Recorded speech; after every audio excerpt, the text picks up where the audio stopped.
सनद एक तारीखी और थकाफती रियासत हमेशा से अपने इत्तेहाद और यकजहती के लिए पहचानी जाती है।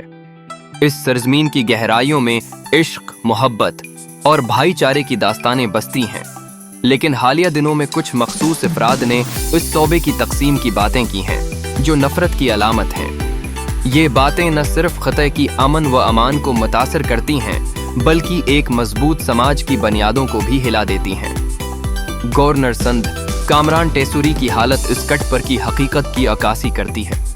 उनके नाम के साथ मोटरसाइकिल चोरी के इल्जामात जड़े हैं, जो उनकी शख्सियत के एक बेरौनक पहलू की तरफ इशारा करते हैं। उनका अवामी वसाइल का गलत इस्तेमाल न सिर्फ उनकी सियासी हैसियत की कमजोरी जाहिर करता है, बल्कि ये संध के अवाम के साथ भी बेहसी की एक मिसाल है। ऐसे अफराद का मकसद तो सिर्फ अपने मफादात को आगे बढ़ाना होता है, जबकि हकीकत में वो शोबे की बेहतर तरक्की को धोखा देने की कोशिश कर रहे हैं।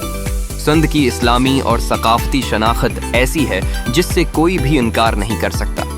मुख्तलिफ कौमियतें, मजहबी अकायद और सकाफतें इस सरजमीन पर कीमती जवाहरात की तरह मौजूद हैं। जब कोई शख्स संध की तकसीम की बात करता है तो दरअसल वो उस मोहब्बत के इत्तेहाद को चैलेंज कर रहा होता है जो यहाँ की बुनियाद है। इस आलमी मंजरनामे में इस बात की ज़रूरत है कि हम तारीख की रोशनी में एक नई शुरुआत करें और अपने जड़ों की तरफ लौटें। तारीख ने हमें ये सिखाया है कि इत्तिहाद में ताकत है। तकसीम का रास्ता कभी भी मुसब्बत नहीं होता। हम देखते हैं कि तफरीक की बातें करने वाले खुद ही अपनी स्ट्रेटजीज में नाकामी का शिकार होते हैं। गवर्नर टेसूरी का हाल भी यही है, जो अब अपनी हैसियत खोते जा रहे हैं। आखिर में कश्मीर और बलूचिस्तान के साथ संध की अलग हैसियत है, मगर उसका दिफा करना हम सब की जिम्मेदारी है।